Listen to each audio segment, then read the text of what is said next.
healthy relationship with a lot of different people. And so that creates a very, very different energy to approach dating, where you can look at people with a wide variety of looks and backgrounds, and cultures and whatever, and think to yourself, well, yeah, I might be able to make a relationship work with that person, or I can make a relationship work with this one. Because there's a recognition that not everything is going to be unicorns and rainbows, that there's going to be some work involved, and there's going to be times where not everything is always so comfortable, but you're not chasing comfort anymore. You're chasing, heartfelt, deep, passionate connection. And navigating kind of daily life in a healthy way. It's like I was listening to this guy the other day, and he was saying that the problem with the romantic era is that you don't see people talk about paying the bills. It's just always kind of like these like sweeping melodies and all this stuff. And I used to be married to an opera singer, and she always wanted her life to be like an opera, and I was just like, well, what you don't see in opera is like, somebody didn't leave like the bathroom with no toilet paper. It's like that stuff isn't like talked about in the opera. It's like there's real kind of foundational day-to-day life living stuff. And when you are like cultivating a profound sense of presence in the moment, that's a way to really shift out of some of the like old wounds from the past. So it's like, the problem with saying I don't want to do that again is that you're still giving life to it in the present moment. You're just kind of being reactive. It's like someone's like, I don't want to be like my mother, or like, I don't want to be like my father. You're feeding this in like a reactive place. So a lot of the work that I do, and that just coincides so nicely with the acupuncture work as well, or that acupuncture framework, is that idea of arriving into the present moment. And so if you can let the resentment go that, that your husband left a dish in the sink or whatever, and still hold his hand or make eye contact with him at dinner time and be fully in that moment where you've dropped those resentments. That's tremendous, right? That's high quality work right there. So, okay, I think Clara will probably bop back on, but when she hopped off, the recording stopped. So I started as fast as I could, but I would love for you to just reiterate, or maybe go into a little bit more depth on like this idea of manifesting the person of your dreams, because I think, you probably see a lot, people get really excited about manifesting, and then they make this list that's like blonde hair, 6'4", like all of these things. Yeah. And it really does put it into a box. So could you kind of go a little bit deeper into how, because what I find is with manifesting, like there can be good things, but the problem is that we should really not be so specific, because we might miss out on something greater than what we think we deserve. But but instead focus on maybe the feeling behind it, and the feeling that you want to have within your relationships and things. So could you kind of talk about like this idea of manifesting the relationship of your dreams? Totally. Great. So so the big part is like whatever you want. Like if you think about, for your people that are single and listening to this, like think about what would your life feel like if you were in a great relationship. So you imagine this partner, even if he's faceless right now, think about how you would feel in that space. Would you feel more balanced? Would you feel more energized? Would you be excited? Do you think you'd be kinder to strangers? Would your relationship to your family change? All of that stuff. And think about that. You can even make the list, right? Write it out. And then that's a great list, because now you know all the stuff that you need to do by yourself. So you got to create that life for yourself. You have to create more balance. You have to be, extroverted or kinder to your friends. And however you think your life is going to change with that partner, you want to create those changes now. So that's a really great kind of like compass heading that you can start to go on. Because if we are waiting for the external circumstances to change in order for your feelings to change, now you've surrendered your power. It's like you see a lot with abundance, where people are like, well, when I make this amount of money, I'm going to be happy. It's like, no, like I've treated billionaires. Like it doesn't work that way. Like you get happy first. Yes. And then when the abundance comes, it's even easier. It's like, then you can enjoy it. But if the problem is if the mindset is always like, well, when this happens, then I'll blank. Then you're always going to be in that mindset, as opposed to like celebrating what's there. And so really creating a life that you love is important. And so, some women, they've read this, they do that. And so they've created a life that they love. but it doesn't leave any room for someone to come in and enter it. So that's the other part of manifesting the relationship, is you want to create that life where you're feeling balanced, you're feeling grounded, you're feeling great, you're feeling secure, but that you also are creating enough space for there to be a great relationship. Because, you know, if somebody gets lost in work, or they have all these like activities and girlfriend events and all that stuff, and they're not out in places where the guy might be that they want to meet, then it's really difficult. You know, if somebody asks them out and they're like, well, I have time in like 3 weeks from now, you know, that's not exactly an invitation, you know? So it's just like, it's finding that balance between creating that life, creating that energy before the guy even arrives, so that then when he shows up, you'll be able to recognize that that's what's there. Because the key thing, like one of the key things in relationships, and especially attraction, is that we're going to be attracted to what's familiar. So that's why people date their mothers. That's why people date their fathers, is because the energy that's there is familiar. Even if it's not right, even if it's like totally unhealthy for them, it's familiar. And so a big part of the work is like stepping out of your comfort zone to do things differently, to step into a place of where we have to reprogram what's familiar to you. And so if you have been used to, hey, Clara, welcome back. If you have been used to, if you've been used to like a bunch of chaos, and we have to create balance so that you recognize that that's familiar to you. So that then when a guy shows up who's going to be carrying those energies of balance, of joy, of kindness, you can recognize that as familiar, and then you'll be more likely to have chemistry. It's like so often women, I mean, men and women who are in great long-term relationships, they've known each other for years, sometimes before they ever got together. And they even say, I was at a wedding not too long ago where they were like, when I first met you, I didn't even want to talk to you, much less like even entertain the idea of dating you. And now I can't imagine being with anybody who's a better fit for me. You know, but it takes that kind of reprogramming of what's familiar. And that's that internal work of saying, okay, yeah, I deserve like kindness, and I'm going to treat myself with kindness.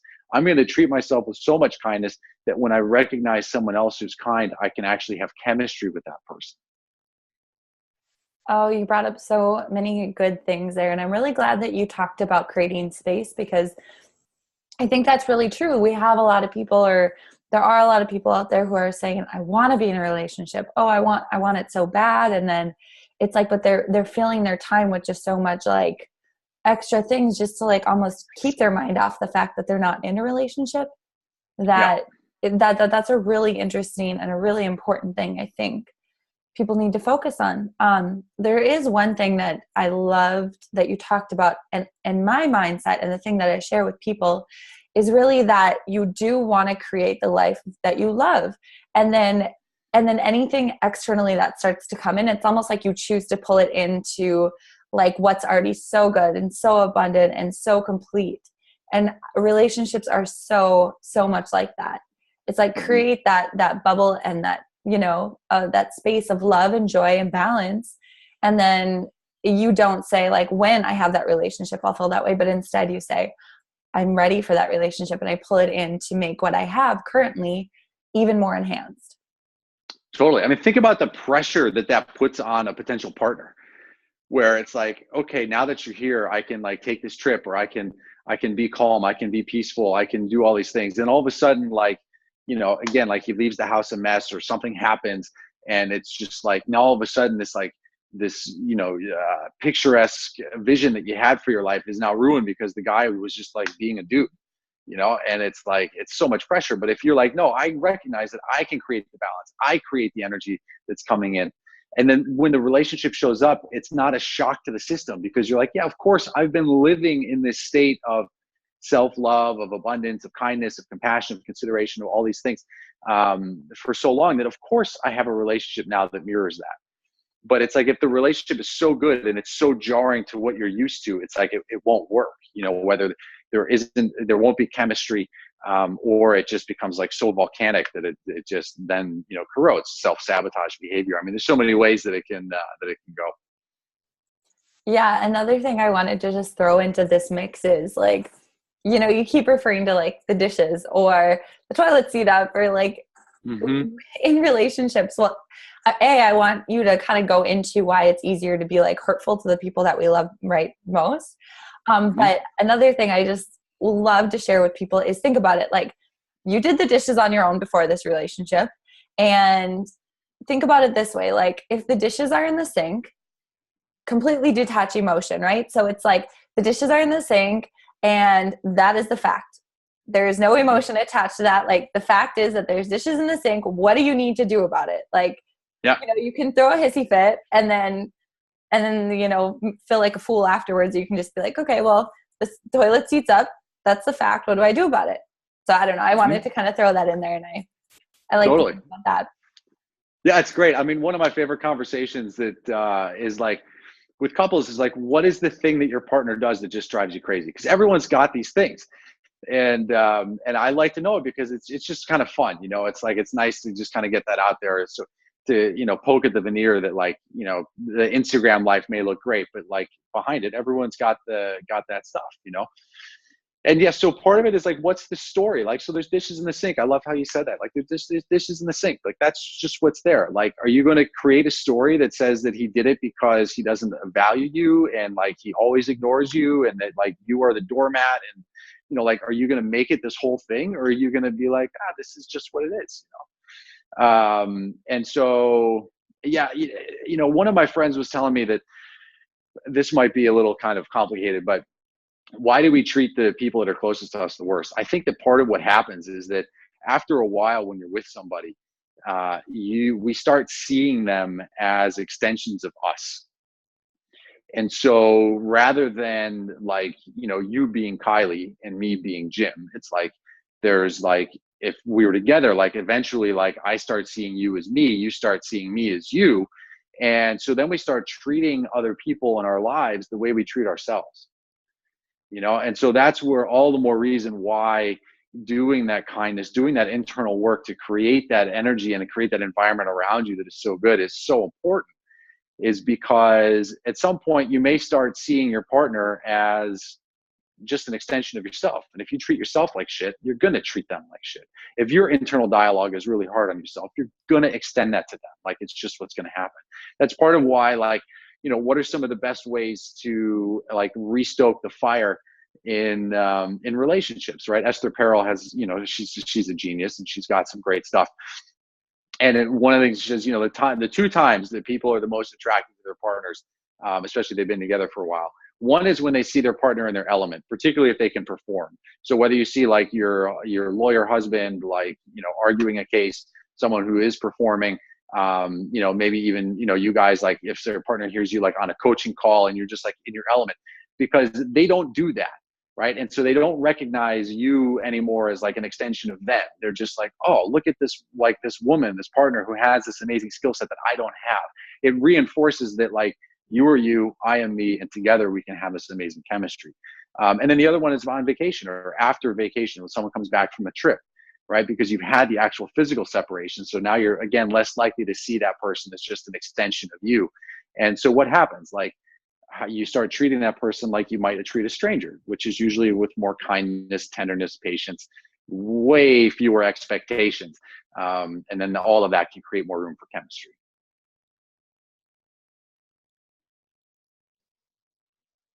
That's so wise. I feel like I could say that my husband and I recently, like in the last year, kind of, you know, I was growing a lot. It's kind of like how you explained, like, you know, sometimes people start going on the spiritual journey and they start realizing all these things about themselves, and their relationships are forced to change. And it's kind of like you could poke at your partner and be like, I learned this, you should do this, you should do this too, you should meditate, you should do yoga, you should, you know. And that was kind of happening. And it was really hard. Like, it was a really hard kind of time for us. And some other, you know, when it rains, it pours. I think all those things start to happen. And what coming through, and I'm happy to say that we're kind of on the other side of that, and our relationship is completely different than it was, but better. It's like we're two different people in a different relationship almost than when we first started. And my husband and I have been together since we were in high school, not consistently, but we met in high school. So we've had a lot of growth over the years.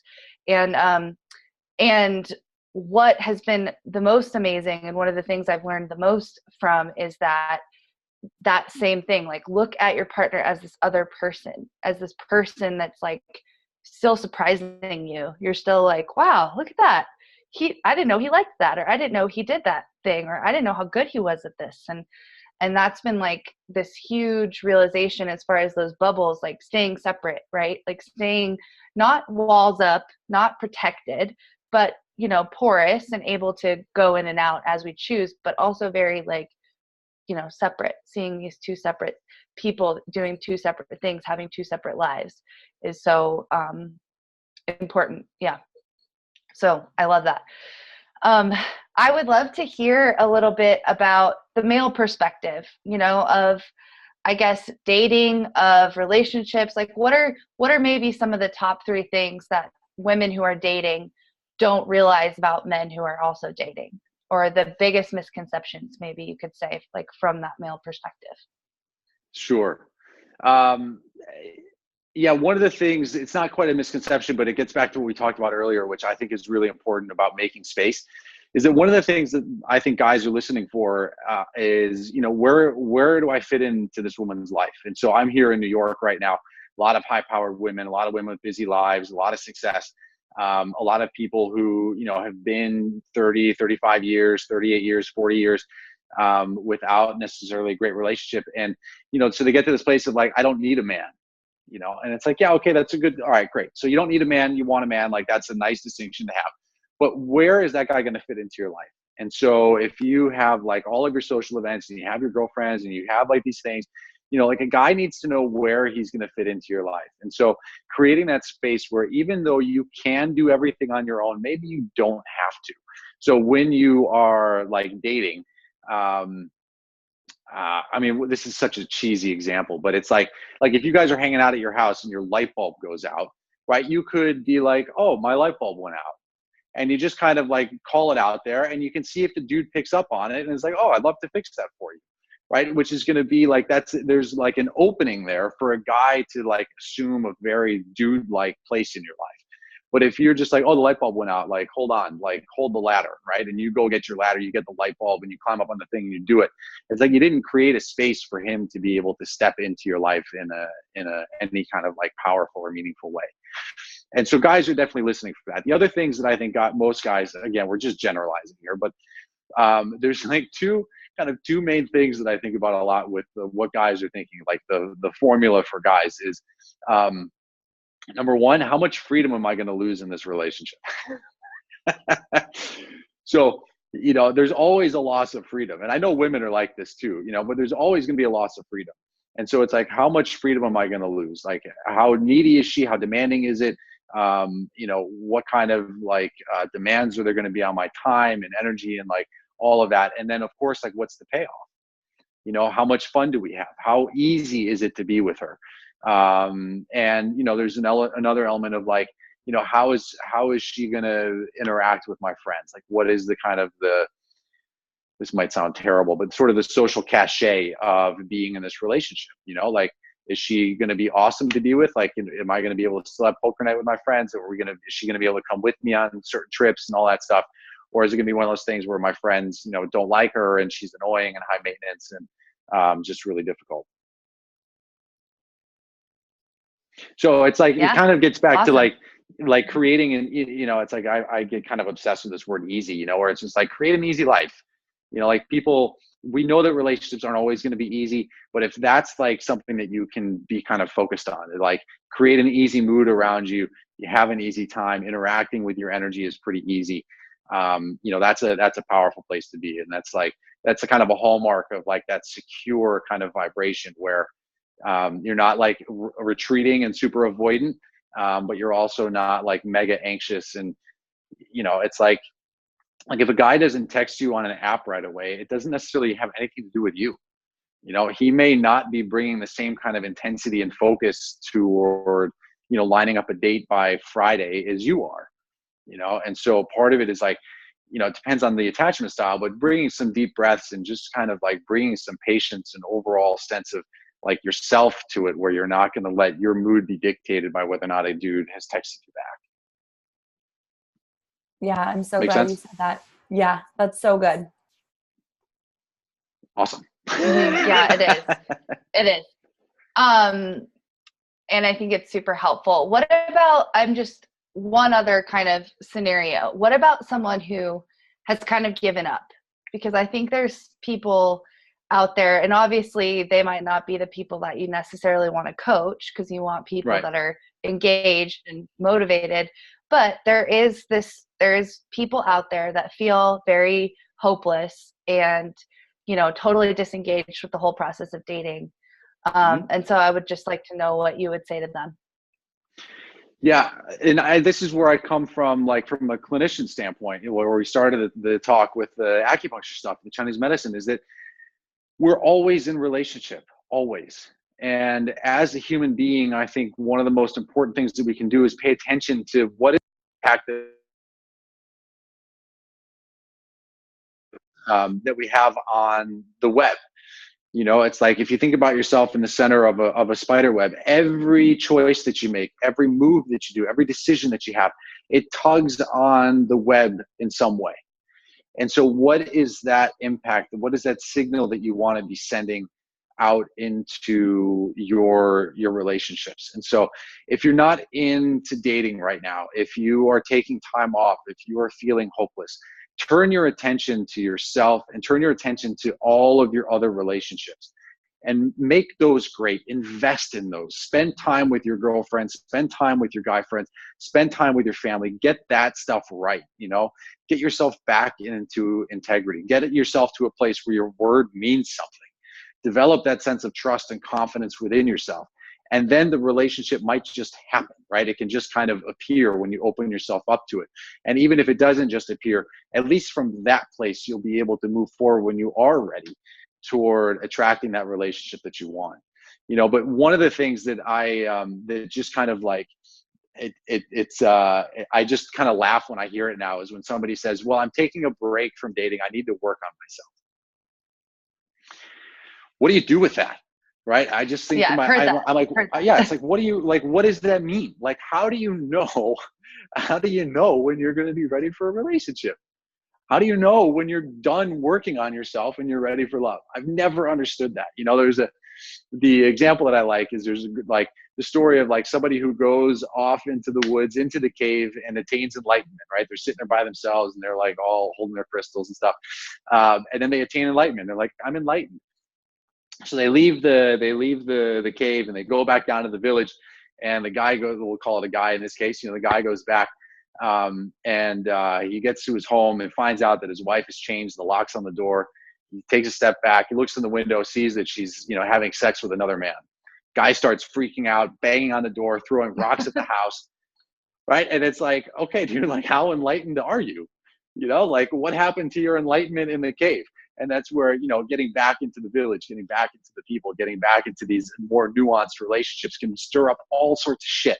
And that's where it's like, having that kind of support, where you've got that kind of, the coaching support that I do, that you guys do, where you've got somebody that you can talk to, you can develop a strategy so that you can like bolster yourself, get in touch with yourself, love yourself, deepen that self-confidence, and at the same time navigating the things that can come up when you're dating. It just accelerates that process. Otherwise, you're going to, I've talked to too many women that have not wasted, but have lost kind of a year or 2 years or 3 years because they've been working on themselves. And then they get back into the relationship game and they attract the same shit. They do that for another 4 months. And then they say, I got to stop. I didn't do this right. I got to start over again. And it's like, the next thing you know, they're like 45 and they don't have the family that they wanted. And they spent all this time doing like the self-help, but without a real focus on like being in the game. It's like, you can talk about it like in sports, it's like, what's the best way to train for a sport? It's to do the sport. There's some other cross training and stuff that can be helpful for sure, but there's nothing better at getting, to get better at a sport than to actually be in the sport. And so turn your attention back to your relationships, where even if you're taking a break from dating, focus on your other relationships and make those awesome. And everything will just get easier from there. But it's like, if you're going to hate your parents, if you're going to hate your siblings, if you're going to hate your coworkers, you're going to be in that energy of hate or dislike or like, unrealistic expectations. Good luck. Yeah. And it just kind of goes back to that, like, relationships are going to be one of the greatest and most challenging ways to learn about ourselves. Always. So for sure. And that's what makes it so rewarding. You know, I Yeah. mean, that's why I think this work is just so important. And it's because it's like, for me, thinking back to my experiences as like a clinician, where, you know, I could maybe get somebody's headache to go away for an hour or for a week or, you know, even a month or two. But if their relationships are no good, like, I haven't really given them any sort of ongoing tools to, you know, have that kind of that foundation for a healthy life in the long run. And we just need relationships. So this idea that, like, I'm fine by myself. Yeah, be fine by yourself. Create that life that you like. But I do believe that we are hardwired for relationships, you know, and if it's not an intimate relationship all the time, we still need each other. And, you know, when I look at what's going on in the world and, you know, these shootings and all that stuff, a lot of that time it's a breakdown in our tribe. It's a breakdown in the community. It's a breakdown on these intimate relationships. Yeah, I'm so glad you said that and brought that like into the real life and into the real, because I do see that too. I think that people are craving real connection. You know, we have all this pseudo connection through social media and stuff like that, but we don't have that real connection where we really talk to each other and are open with our emotions. And obviously relationships of any kind are the place where that connection happens. And yeah, I think we can learn to love ourselves through our own personal work. And then we also learn to love ourselves through other people and the way they love us and the way we connect with them. And so I love all of that. I love all of what you said. So yeah, for sure. I mean, it's like, it kind of reminds me of like intimacy, just real quick. I mean, it's like, you know, people want intimacy, but it's like the intimacy comes on the other side of vulnerability. Like you don't feel safe until you've been vulnerable. Like it's the vulnerability that creates that safety. It's not the other way around, you know? And so you know, we have to lead with that kind of openness and that vulnerability, and then watch for the richness that happens in all of our love lives. Man, well, I feel like that's just like a whole nother thing I would love to talk to a guy about, because anyway, but leave that for another time. Maybe we'll have you on again. Maybe we'll have you do a little part 2 on vulnerability, because that is gold right there. So thank you so much, Jim, for coming on, and so sorry about all of the technical difficulties. I think we got it figured out, so it's all good. But this was awesome. Really, really right on. Thank you so much for having me. Thank you, Jim. This was great.